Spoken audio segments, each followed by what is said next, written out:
Hello friends, SM academy या YouTube चॅनलमध्ये आपल्या सर्वांचे मनपूर्वक स्वागत. आजच्या व्हिडिओमध्ये आपण बघणार आहोत GK यांचा तिसरा पार्ट, ज्याच्यामध्ये घटक जो आहे उद्योजकता विकास. यावर परीक्षेमध्ये जे महत्त्वाची प्रश्न आलेले आहेत ते प्रश्न आणि जे येण्याची शक्यता आहे असे प्रश्न, दोन्ही प्रश्न घेतलेली आहेत. विषयाला सुरुवात करण्यापूर्वी तुम्ही चॅनलवर नवीन असाल आणि चॅनलला अजूनही सबस्क्राईब केलेलं नसेल तर सबस्क्राईब करा, जेणेकरून तुम्हाला व्हिडिओचे नोटिफिकेशन्स मिळतील आणि व्हिडिओ लवकरात लवकर बघता येईल.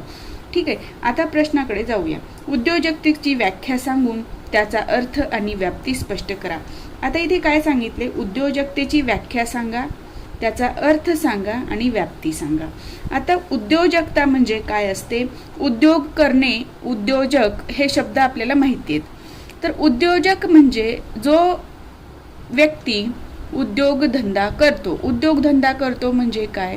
व्यापार करतो, त्याचे स्वतःचे कारखाने आहेत किंवा इतर कुठल्या स्वरूपाचं काम करतो. ठीक आहे, त्याला आपण काय म्हणतो? उद्योजक म्हणतो. तर ही उद्योजक ही आपण सर्वसामान्यपणे वापरणारी संकल्पना आणि तो उद्योजकाला जे उद्योग करावे वाटतात, जे त्याची विचारसरणी आहे किंवा जी वृत्ती आहे तिला काय म्हणलं जातं? उद्योजकता म्हणलं जातं. ठीक आहे, तर आता ही उद्योजकता प्रत्येक क्षेत्रामध्ये आपल्याला दिसून येते. कुठलंही असं क्षेत्र नाही की जिथं उद्योजकता आढळून येत नाही. मग ह्या उद्योजकते संकल्पनेचा विकास कसा कसा होत गेला, त्याची व्याप्ती कशी वाढत गेली, हे सर्व घटक या उत्तरामध्ये आले पाहिजेत. तर शूपीटर यांनी उद्योजक म्हणजे काय हे सांगितलेलं आहे. जो संपूर्ण नवीन उद्योग सुरू करतो. उद्योग कसा असतो? संपूर्णपणे नवीन असतो किंवा एखादा उद्योग नवीन पद्धतीने करतो. आधी एखादा उद्योग आहे तो नवीन पद्धतीने करतो, त्याला उद्योजक म्हणतात. म्हणजे उद्योजक काय आहे? शूपीटर यांनी हे अर्थशास्त्रज्ञांनी सांगितलं की नवीन उद्योग सुरू करणे म्हणजे जे आधी उद्योग नव्हते ते नवीन उद्योग निर्माण करणे, आणि एखादा उद्योग जो आधी आहे तो नवीन पद्धतीने करतो त्याला उद्योजक म्हणतात. अशी उद्योजकाची व्याख्या केली आहे. तर ह्या व्याख्येतून आपल्याला काय लिहायचे? उद्योजकतेची व्याख्या लिहायची आहे. तर उद्योजकतेची व्याख्या काय येते? उद्योजकता ही कृतीची प्रक्रिया होय. कशी आहे ही? उद्योजकता ही कृती आहे, त्याच्यामध्ये प्रक्रिया केली जाते ज्यामध्ये नवीन उद्योग सुरू करणे किंवा एखादा उद्योग नवीन पद्धतीने करण्याची वृत्ती समाविष्ट असते. ठीक आहे, आता अर्थ काय होतो याचा? तर उद्योजकता येण्यासाठी आधी उद्योजक निर्माण व्हावे लागतात. म्हणजे उद्योजकता यायची असेल तर उद्योग करण्यासाठी उद्योजक निर्माण व्हावे लागतात. मग हे निर्माण कसे होतात? तर किंवा त्यांनी उद्योजक होण्याची जरी कल्पना केली तर कोणते घटक त्यासाठी आवश्यक आहेत ते बघूया. जर उद्योजकांनी नवीन उद्योग, व्यापार किंवा कृती करण्याचा निर्णय घेतला व त्या दृष्टीने प्रयत्न केले तरच उद्योजकता घडून येऊ शकते व तिचा विकास होतो. ठीक आहे, इथे काय महत्त्वाचं आहे? आधी उद्योजक निर्माण व्हावे लागतात आणि त्या उद्योजकांनी नवीन उद्योग किंवा नवीन व्यापार, नवीन कृती करण्याचा निर्णय घेतला पाहिजे. आणि निर्णय घेऊनच सोडलं असं महत्त्वाचं नाही. निर्णय घेतला पाहिजे आणि त्या दृष्टीने प्रयत्नसुद्धा केले पाहिजे, तरच उद्योजकता घडून येते आणि तिचा विकास होतो. लक्षात आलं? उद्योग करण्याचा, व्यापार करण्याचा, कृती करण्याचा निर्णय घेणे आणि त्या दृष्टीने प्रयत्न करणे, ह्या दोन गोष्टींचा समावेश उद्योजकतेमध्ये होत असतो. आता ह्या उद्योजकतेची व्याप्ती काय आहे? तर या उद्योजकतेची व्याप्ती, या संकल्पनेची व्याप्ती हळूहळू वाढत गेली ती पुढील प्रमाणे. ठीक आहे, आता कशी वाढत गेली? तर प्रत्येक शतकामध्ये उद्योजकता म्हणजे काय, त्या काळात कुठल्या गोष्टींवर भर दिला जायचा त्यानुसार उद्योजकतेमध्ये बदल होत गेले आणि त्याची संकल्पनेचा विकास होत गेला. 16व्या शतकामध्ये फक्त लष्करी मोहिमांचे नेतृत्व करणारे व्यक्ती म्हणजे उद्योजक होय, असं पहिल्यांदा फ्रान्स देशातून या उद्योजक या संकल्पनेचा विकास झाला. आणि तेव्हा उद्योजक कोणाला म्हणायचे? लष्करी मोहिमांचं नेतृत्व करणाऱ्या व्यक्ती म्हणजे आपल्याकडचे सरदार. ठीक आहे, कोणतेही धाडसाचे किंवा धडाडीचे काम करणारे व्यक्ती.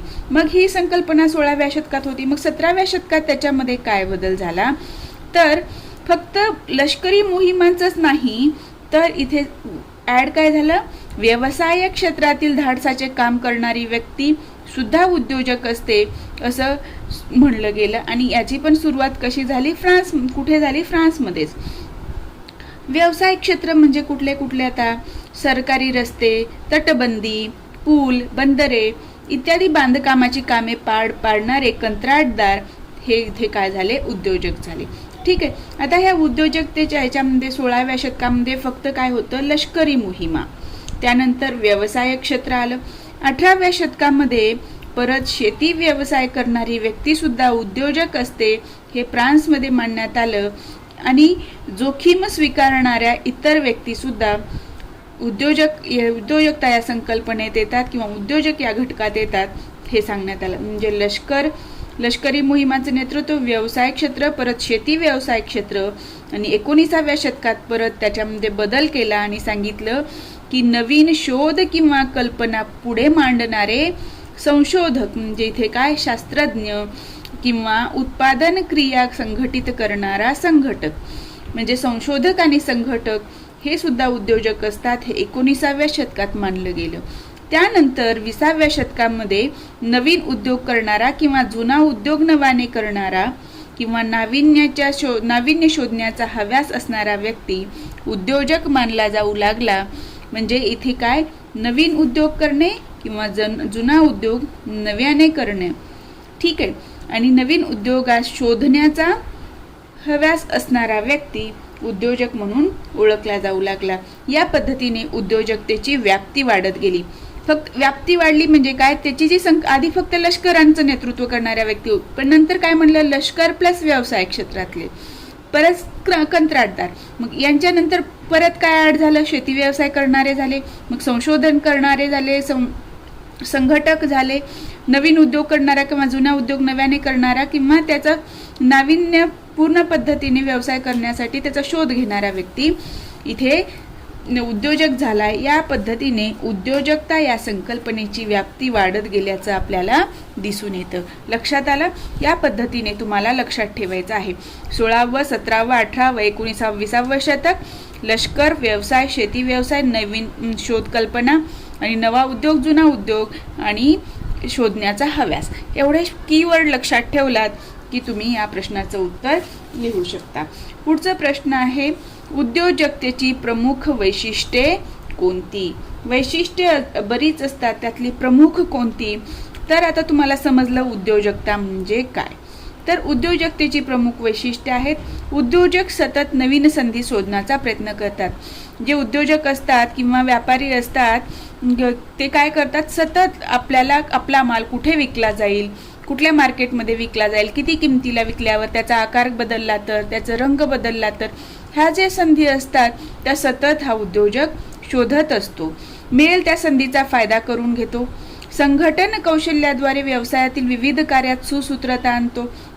म्हणजे संघटन कौशल्याद्वारे म्हणजे कामगार वर्ग, त्याच्यानंतर व्यापार करण्यासाठी व्यावसायिक जे लागतात ते बाहेर विकण्यासाठीचे लोक, त्यानंतर मार्केटिंग करण्यासाठीचे लोक, म्हणजे या पद्धतीने संघटन केलं जातं आणि त्याद्वारे व्यवसायामध्ये सुसूत्रता आणली जाते. म्हणजे काय, एकाने काय करायचं, उत्पादन करायचं, प्रोडक्शन करायचं. ठीक आहे. त्याच्यामध्ये हे जे प्रोडक्शन झालं त्याच्यामध्ये जर तुम्हाला बदल करायचा असला तर तो बदल केला जातो. त्यानंतर ते मार्केटमध्ये आणलं, म्हणजे इथे मार्केटिंग महत्त्वाची असते. मार्केटिंग झाली की त्यानंतर ते विकण्यासाठी व्यापारी लागतात, बरोबर आहे, दुकानदार लागतात, त्यांच्याकडे माल विकला जातो. या पद्धतीने म्हणजे उत्पादनापासून ग्राहकापर्यंत ती वस्तू पोहोचेपर्यंत संघटन कौशल्याद्वारे व्यवसायातलं जे हे विविध कार्य आहे त्यामध्ये सुसूत्रता आणणे हे उद्योजकतेचं प्रमुख वैशिष्ट्य आहे. व्यवसायातील कोणत्याही धोक्याची भीती न बाळगता उद्योजक त्याचा स्वीकार करतात. पुढे हा धोका येऊ शकतो, असं झालं तरच बरं, नाही झालं तर कसं, ह्या सर्व गोष्टींची कल्पना त्यांना असते.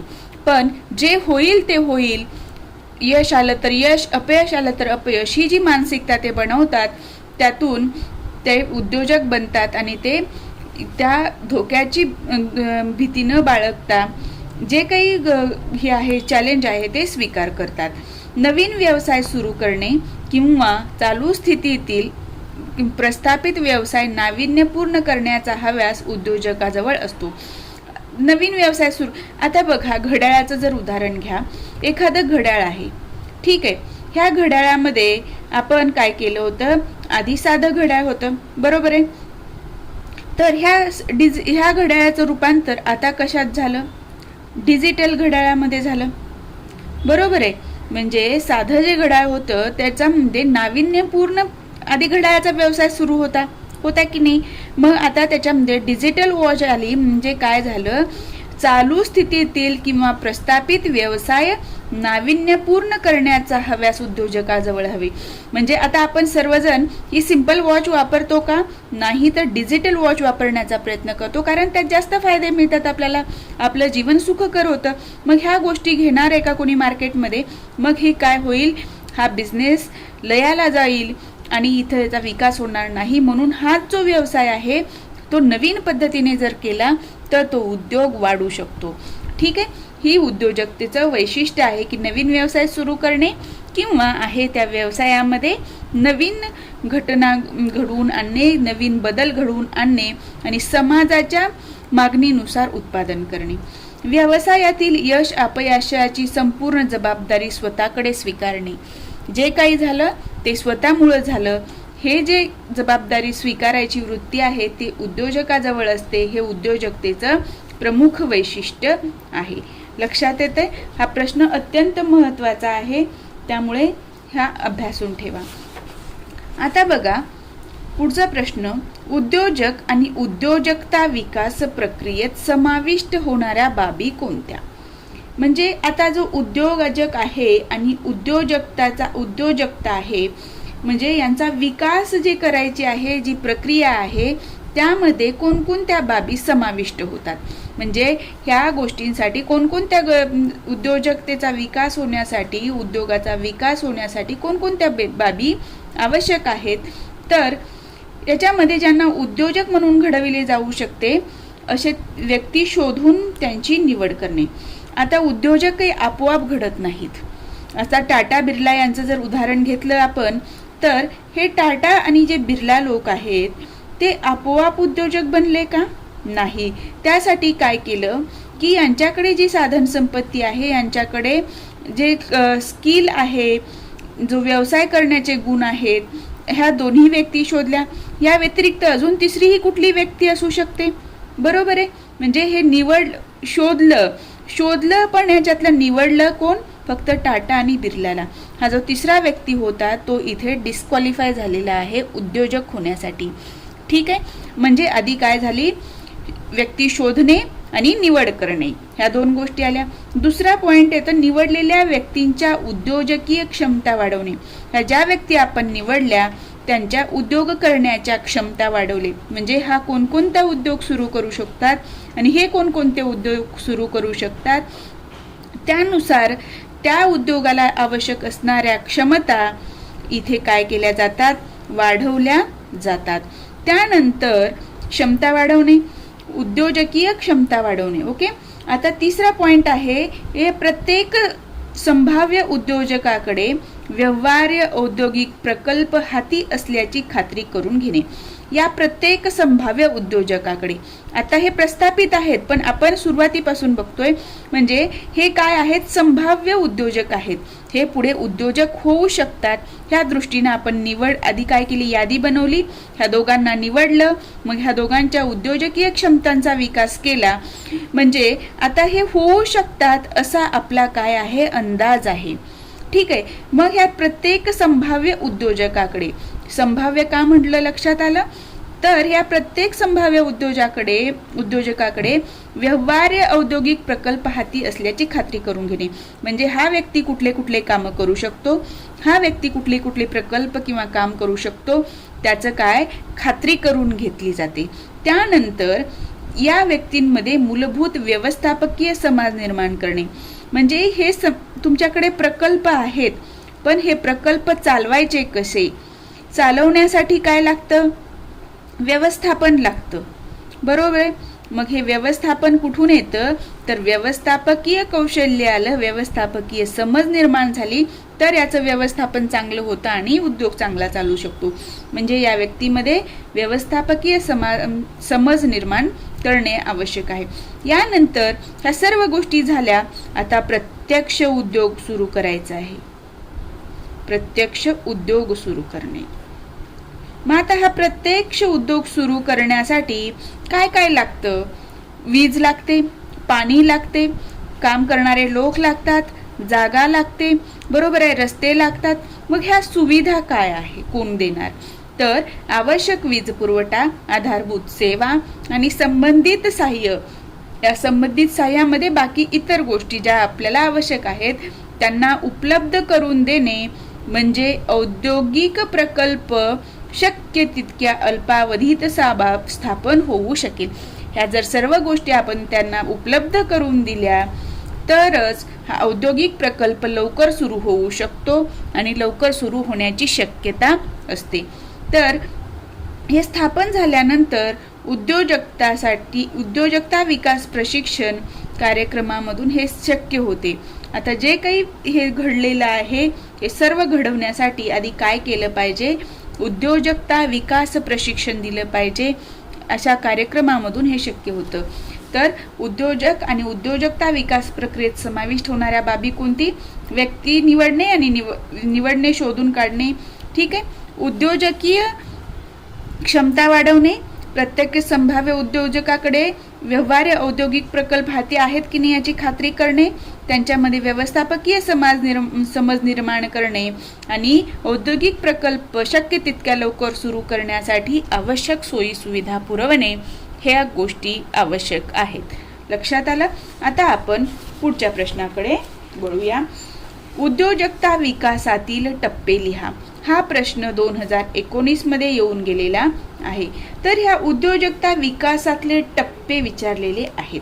म्हणजे एखादा उद्योग आहे तो विकसित होण्यासाठी कोणकोणत्या स्टेपमधून जातो हे विचारलेलं आहे. तर उद्योजकता विकासामुळे अर्थव्यवस्थेत प्रचंड फरक पडतो, कारण हळूहळू स्पर्धा वाढीस लागते आणि वाढत्या स्पर्धेत टिकून राहायचे असेल तर उद्योजकता विकास सातत्याने होणे आवश्यक ठरते.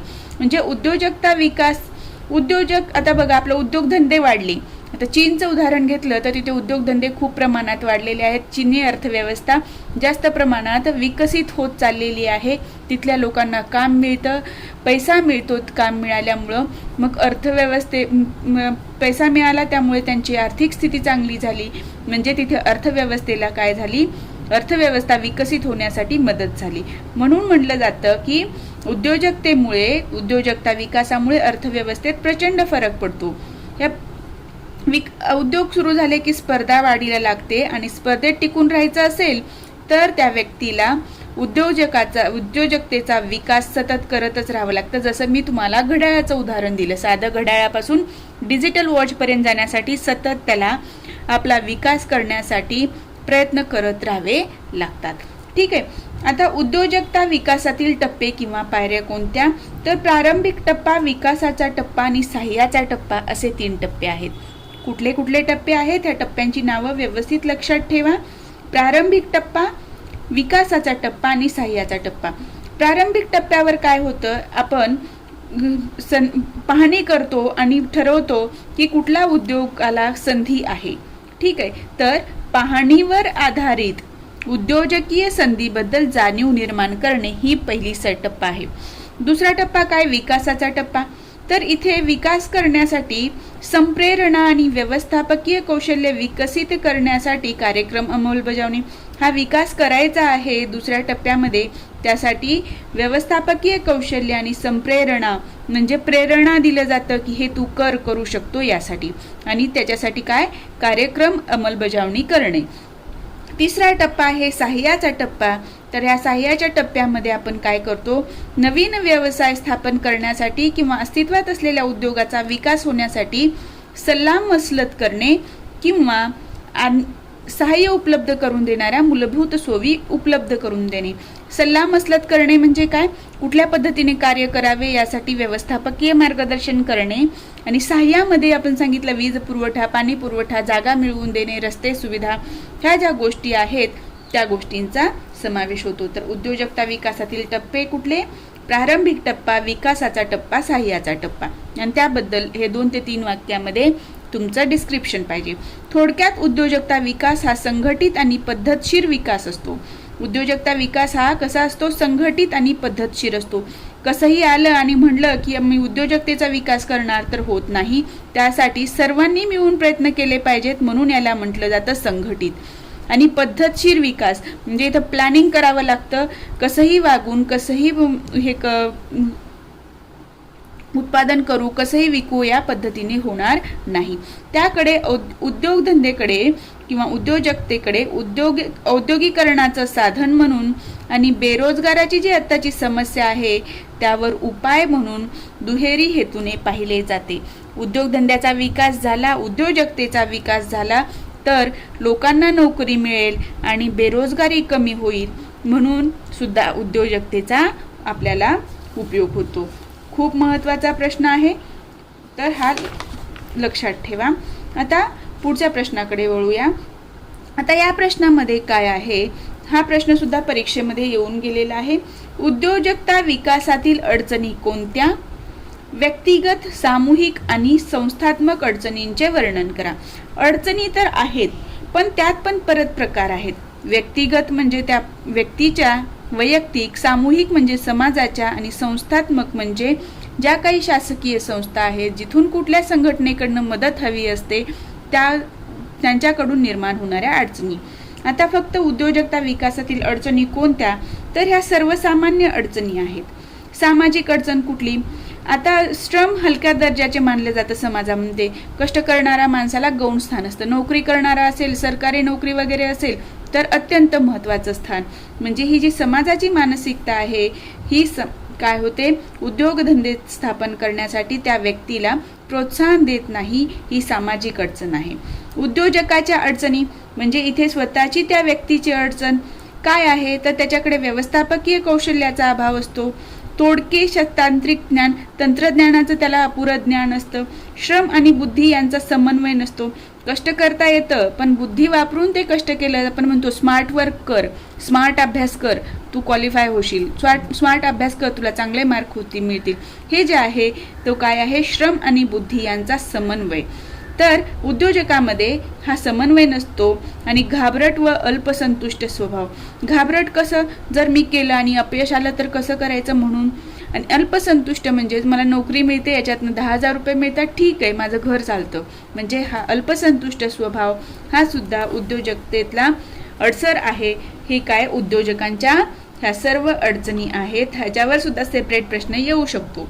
ठीक आहे. प्रशासकीय यंत्रणेतील अडचणी, प्रशासकीय यंत्रणेतील अडचणी मी सांगितलं तुम्हाला की शासकीय संस्था वगैरे लवकर सर्टिफिकेट देत नाहीत, परमिशन्स देत नाहीत, कार्यवाही वेळेत होत नाही, त्यामुळे अडचणी येतात आणि उद्योग सुरू व्हायला वेळ लागतो. विचारसरणीच्या अडचणी, अशी विचारसरणी असते की प्रत्येक ठिकाणी बघा देवावर, नशिबावर हे श्रद्धा असते आणि त्यानंतर मग ग्रहदशा चांगली नाही म्हणून उद्योग व्यवस्थित चालत नाही, या गोष्टींवर भर दिला जातो. पण त्याऐवजी जर कठीण परिश्रम केले तर व्यवसायामध्ये यश येऊ शकतं, याकडे दुर्लक्ष केलं जातं. 5वा पॉइंट आहे विद्युत पुरवठ्याबाबत अडचणी. विद्युत पुरवठा किंवा वित्त पुरवठा आहे.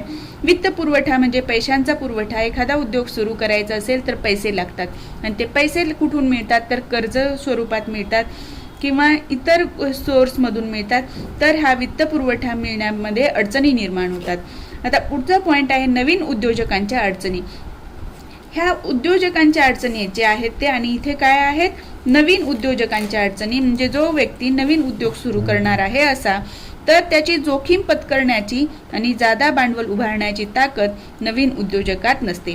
नवीन उद्योग सुरू केला पण ते यशस्वी होईल की अयशस्वी होईल, ते जोखीम पत्करण्याची त्याची क्षमता नसते आणि नवीन भांडवल लागणार आहे आणि ते भांडवल उभारण्याची ताकद त्या व्यक्तीकडे नसते.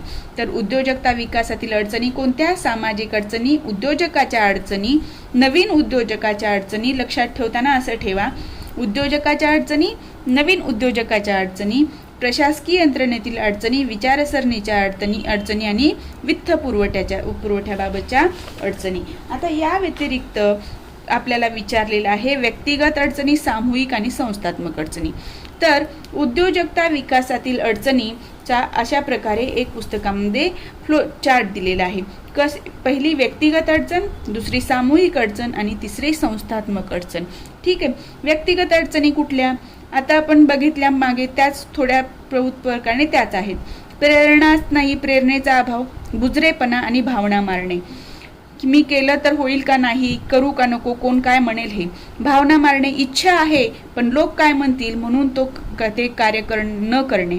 व्यवस्थापकीय कौशल्याचा अभाव, प्रारंभिक गुंतवणुकीसाठी भांडवल उपलब्ध नसणे, कुटुंबीय आणि समाजाकडून आधार नसणे. ह्या कुठल्या आहेत? व्यक्तिगत अडचणी आहेत. आता सामूहिक अडचणी कुठल्या? सामूहिक अडचणी म्हणजे जाणीवेचा अभाव. लोकांना हे माहीतच नाही की नोकरीपेक्षा उद्योगधंदे करणं उत्तम आहे. त्यामध्ये स्वतःचा विकास आपण घडवून आणू शकतो, लोकांना नोकऱ्या देऊ शकतो. म्हणजे आपण नोकरी करणारं बनण्यापेक्षा नोकरी देणारं बनू शकतो. किंवा असं असतं की हे झाली जाणीवेचा अभाव. पारंपरिक व्यवसायांनाच प्राधान्य, म्हणजे जे व्यवसाय परंपरेनं चालू आहेत घरामध्ये तेच व्यवसाय करा, नवीन व्यवसाय करण्याच्या फंद्यात पडू नका. कशाला विनाकारण अडचणीत आणतो हे जे आपण म्हणतो ते. पर्यायी उद्योगधंद्याचा विचार नाही. आर्थिक व राजकीय दृष्ट्या कमकुवत आहेत, त्यामुळे हा उद्योगधंदा स्थापन करण्यासाठी पैसा लागतो आणि काही ठिकाणी परवानगी लागते शासकीय गोष्टींची किंवा काही ठिकाणी राजकारण्यांचा दबाव वगैरे असतो. ही सुद्धा काय आहे? आपली सामूहिक अडचण आहे. आणि शेवटची बघा, स्थानिक श्रेष्ठींच्या वर्चस्वामुळे स्वतःच्या निवडीस मुरड घालणे. स्थानिक स्तरावर जे राजकीय नेतृत्व असतं किंवा इतर लोक जे असतात ज्यांचं वर्चस्व आहे तिकडे, ते लोक या पद्धतीने एखादा उद्योजकाला उद्योग करण्यामध्ये अडचणी निर्माण करतात. पुढचा पॉइंट आहे संस्थात्मक अडचणी. आता संस्थात्मक अडचणीमध्ये मी तुम्हाला सांगितलेल्या गोष्टी, कामाची नोकरशाही पद्धती, विविध संस्थांमध्ये परस्परात समन्वयाचा अभाव. एखाद्या व्यक्तीने ॲप्लिकेशन केलं तर जर वेगवेगळ्या स्टेपमधून जाणार असेल तर त्या संस्थांचे जे विभाग असतात त्यामध्ये समन्वय नसतो. संदिग्ध आणि अवास्तव धोरणे असतात. संदिग्ध म्हणजे काय? स्पष्ट असं काहीच नाही आहे. शासनानं जे काही धोरणं आखलेली आहेत ती संदिग्ध आहेत, म्हणजे त्याच्यातनं स्पष्ट कल्पना मिळत नाही. आणि अवास्तव धोरण म्हणजे वास्तवात येईल की नाही याची गॅरंटी नाही, ते परिपूर्ण होईल का याची शाश्वती नाही अशी धोरणं. कृतीचा आधार नसलेली धोरणं. हे धोरणं तर आखली पण त्याच्यासाठी कृती केलेली आहे का? नाही. अधिकारी व्यक्तींच्या हाती अधिकार दिले जात नाहीत. संस्थातील अधिकाऱ्यांमध्ये तंत्रज्ञानाचा अभाव असतो. तर या पद्धतीने व्यक्तिगत अडचणी, सामूहिक अडचणी आणि संस्थात्मक अडचणी आहेत. आता आपण पुढच्या प्रश्नाकडे वळूया. हा अत्यंत महत्त्वाचा प्रश्न आहे. 2 वेळा याच शास्त्र अर्थतज्ञावर आपल्याला प्रश्न विचारलेला आहे. तर खूप महत्त्वाचा प्रश्न आहे हा. तुम्ही करूनच ठेवा, अभ्यासून ठेवा. शुम्पीटर यांच्या मते नवनिर्मिती कोणत्या 5 प्रकारात आढळते? आता हे शुम्पीटर कोण आहे? तर उद्योजकता विकासाचे दृष्टिकोन आहेत. वेगवेगळे मानसशास्त्रीय नवनिर्मितीवादी दृष्टिकोन आहेत.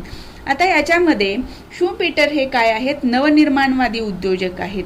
यांनी नवनिर्माणावर भर दिलेला आहे म्हणून काय म्हणलं जातं? शुम्पीटर यांना नवनिर्माणवादी उद्योजक म्हणतात. नवनिर्मितीमध्ये संपूर्ण नवी गोष्ट निर्माण करणे किंवा ज्या गोष्टी आधी केल्या आहेत त्या नवीन पद्धतीने करणे याचा समावेश होतो. तर ह्या शुम्पीटर यांची मते नवनिर्मिती कोणकोणत्या प्रकारात होते तर बघूया. यांचं म्हणणं आहे की नवनिर्मिती कोणकोणत्या पद्धतीने होऊ शकते? तर नवीन वस्तूची निर्मिती होऊ शकते. बरोबर आहे. नवीन वस्तूच्या निर्मितीमध्ये काय होतं? आतापर्यंत कोणी निर्माण केलेली वस्तू नाही अशी वस्तू निर्माण करायचं आणि आतापर्यंत ग्राहकांनी न वापरलेल्या किंवा संपूर्ण नवीन दर्जाच्या वस्तूची निर्मिती. आधी वस्तू होती पण जी नवीन वस्तू येणार आहे, जसं घड्याळाचं उदाहरण दिलं, साधी घड्याळ आणि आता डिजिटल वॉच, ही डिजिटल वॉच काय आहे, ही संपूर्ण नवीन दर्जाचे वस्तू आहे. ठीक आहे. नव्या उत्पादन पद्धतीचा वापर करणे. इथे वस्तूची निर्मिती आणि काय आहे ते नवीन उत्पादन पद्धत, म्हणजे उत्पादन करण्याची जी पद्धत आहे ती वेगळी करणे, सोपी करणे, त्यामध्ये जास्तीत जास्त उत्पादन कमीत कमी वेळामध्ये कमीत कमी खर्चामध्ये करण्याचा प्रयत्न करणे. आजपर्यंत कुणी हाताळली नसेल अशी उत्पादन पद्धती. ठीक आहे. नवीन बाजारपेठ शोधून काढणे.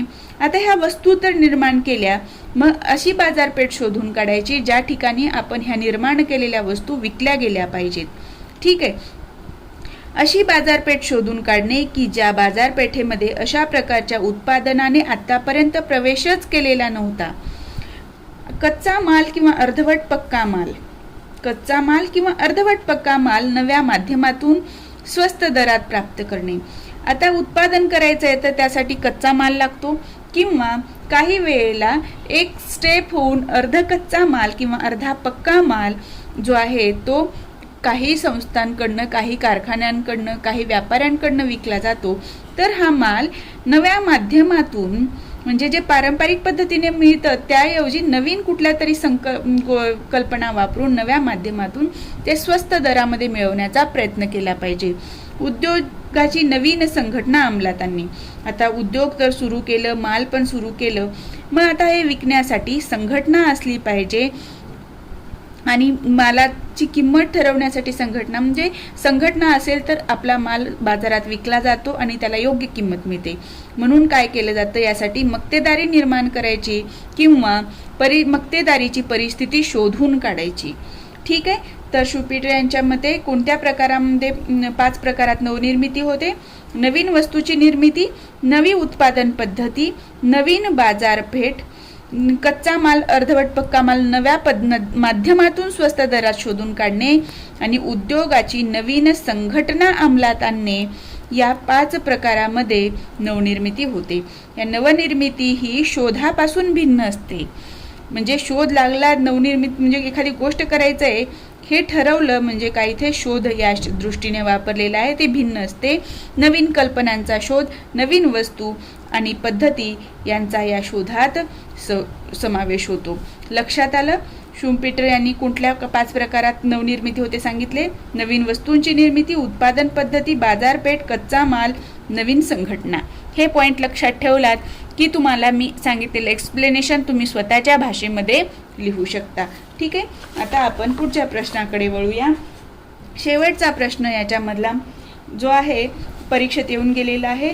स्वयंरोजगाराचे महत्त्व स्पष्ट करा किंवा रोजगार आणि स्वयंरोजगार यातील फरक स्पष्ट करा. हा मे 2016 मध्ये आलेला प्रश्न आहे. तर रोजगार आणि स्वयंरोजगार यातला फरक आपण या पद्धतीने बघणार आहोत. पण स्वयंरोजगाराचे महत्त्व स्पष्ट करा जर म्हणले तर तुम्हाला या प्रश्नाचं उत्तर हे स्वयंरोजगाराचे जे पॉइंट आहेत ते म्हणजे इथे स्वयंरोजगाराचं महत्त्व असणार आहे. ठीक आहे. फक्त हे पॉइंट जसेच्या तसे लिहायचे. हे स्वयंरोजगाराचं महत्त्व आणि हे रोजगारातली काय आहेत आपल्या कमतरता कुठल्या, रोजगारातील कमतरता कुठल्या आणि स्वयंरोजगारातलं महत्त्व कुठलं असं जर वेगवेगळं विचारलं तर रोजगारातल्या कमतरता या पद्धतीने किंवा याच्या अडचणी हे विचारलं तर हे उत्तर लिहा आणि महत्त्व विचारलं स्वयंरोजगाराचं तर हे लिहा. पण फरक विचारला तर या पद्धतीने मांडायचा आहे. म्हणजे तुमचं एका प्रश्नामध्ये 3 प्रश्नाची उत्तरं तुम्ही व्यवस्थित लिहू शकता. ठीक आहे. रोजगार आणि स्वयंरोजगारातला फरक. रोजगारामध्ये स्वातंत्र्य गमवावं लागतं, मालकाला हवे तसं काम करण्याचं बंधन असतं आणि आपली इच्छा असो अथवा नसो काम करायची, पण आपल्याला ते काम करावंच लागतं. ठीक आहे. स्वातंत्र्य इथे अबाधित राहतं आणि स्वतःच्या मर्जीनुसार काम करू शकतो. आपली इच्छाशक्ती प्रोत्साहित असते. आता इथे रोजगारामध्ये मर्यादित उत्पन्न मिळतं. आता स्वयंरोजगारामध्ये हवे तेवढे उत्पन्न वाढू शकते. इथे रोजगारामध्ये प्रगतीच्या संदर्भात मर्यादा असतात पण इथे मर्यादा नसतात. अंगच्या सर्व गुण कौशल्याचा उपयोग नोकरीत होत नाही. इथे हे बंधन राहत नाही. इथे तुम्ही ज्या गोष्टीसाठी नोकरीला लागलात तेच करायचं असतं. ठीक आहे. पण इथे स्वयंरोजगारामध्ये आपले सर्व कौशल्य आपण वापरू शकतो. आता पुढे बघा. सध्या परिस्थितीत नोकरी सहजासहजी मिळत नाही. पण स्वयंरोजगारासाठी किंवा स्वतःच्या आवडीचे कार्य करण्यासाठी स्वयंरोजगार ह्या मार्गाचा दरवाजा एकदाच ठोठवावा लागतो. म्हणजे एक वेळा स्वयंरोजगार सुरू केला की तो कायमस्वरूपी उद्योग बनतो आणि आयुष्यभरासाठी आपण तो व्यवसाय चालवतो, त्यातनं आपल्याला उत्पन्न मिळतं. पण नोकरीचं तसं नाही.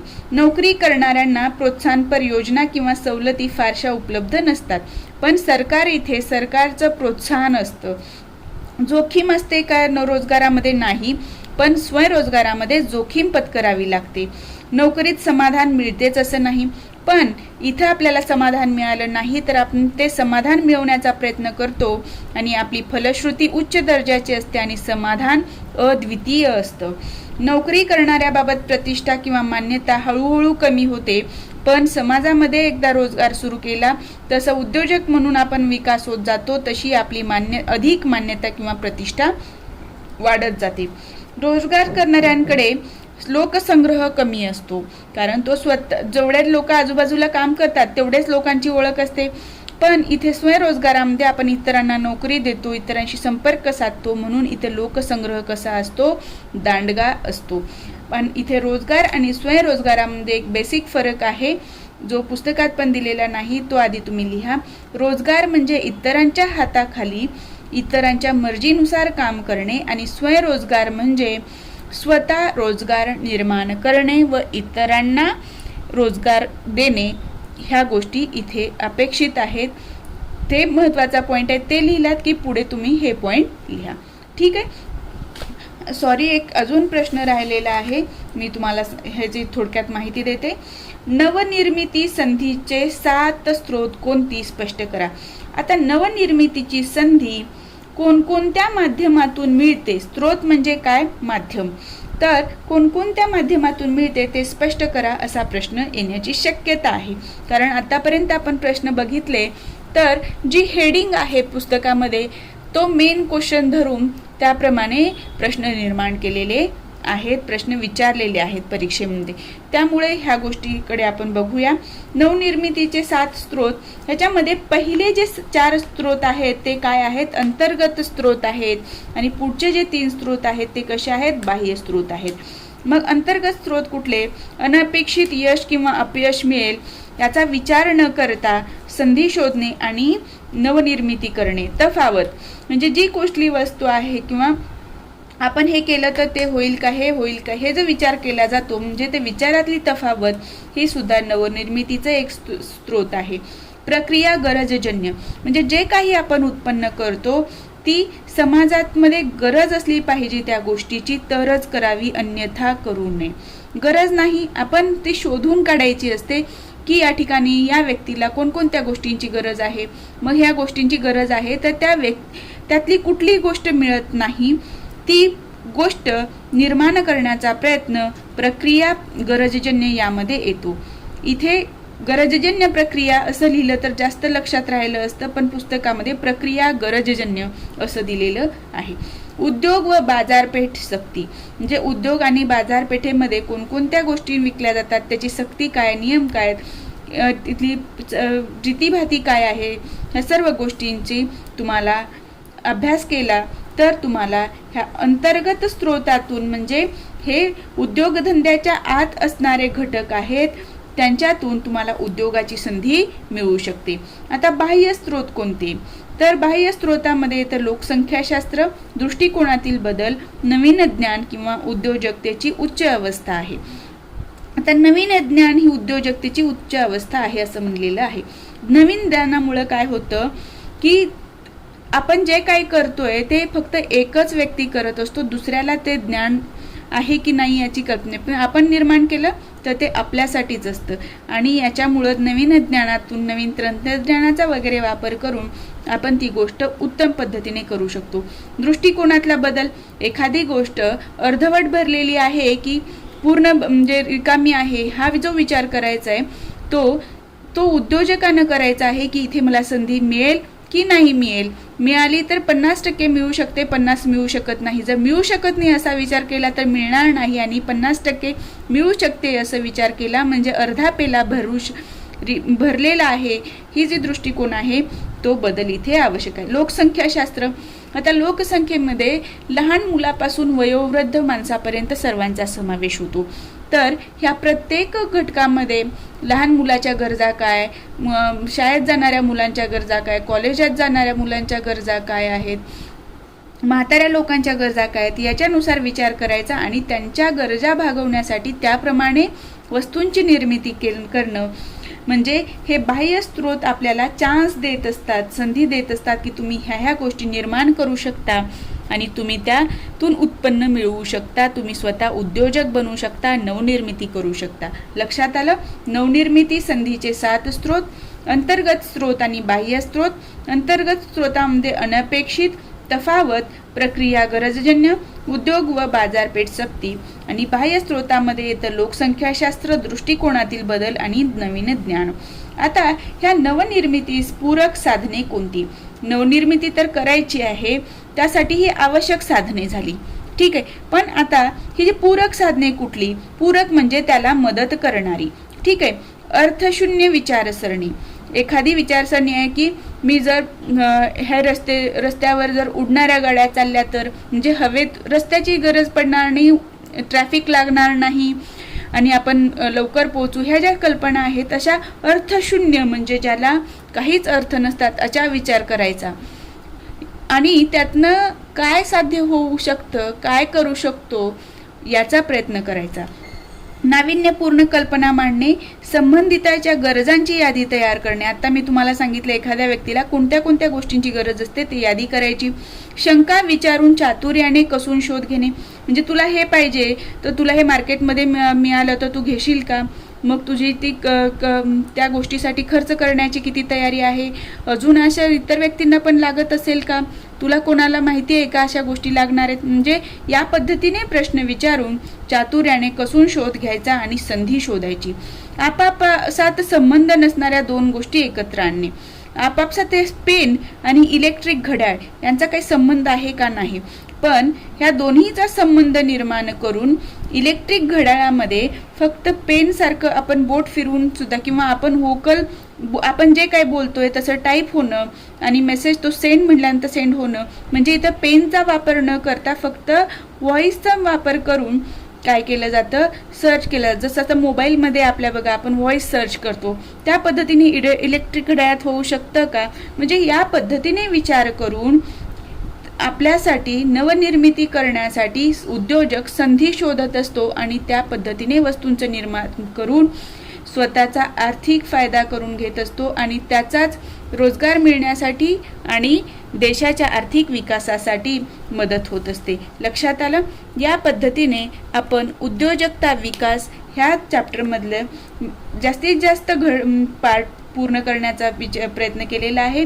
जो उरलेला पार्ट आहे 2-3 प्रश्न जसं की नवनिर्मितीचे चक्र वगैरे ते तुम्ही स्वतः वाचायचं आहे. परत विकसनशील आणि विकसित देशातील अर्थव्यवस्था, उद्योजकीय दर्य हे 2 पार्ट तुम्ही स्वतः अभ्यासा. ती तुम्हाला वाचल्यानंतर इझिली समजणार आहे, त्यामुळे मी इथं घेतलेलं नाही. ठीक आहे, आज आपण इथेच थांबूया. नेक्स्ट पार्टमध्ये आपण या पुढचा भाग कंटिन्यू करूया, ग्राहक चळवळ. ठीक आहे, हे प्रश्न अत्यंत महत्त्वाचे आहेत, त्यामुळे ह्या प्रश्नांचा अभ्यास व्यवस्थित करा आणि या व्यतिरिक्त करण्याची काही आवश्यकता भासणार नाही. आज आपण इथेच थांबू.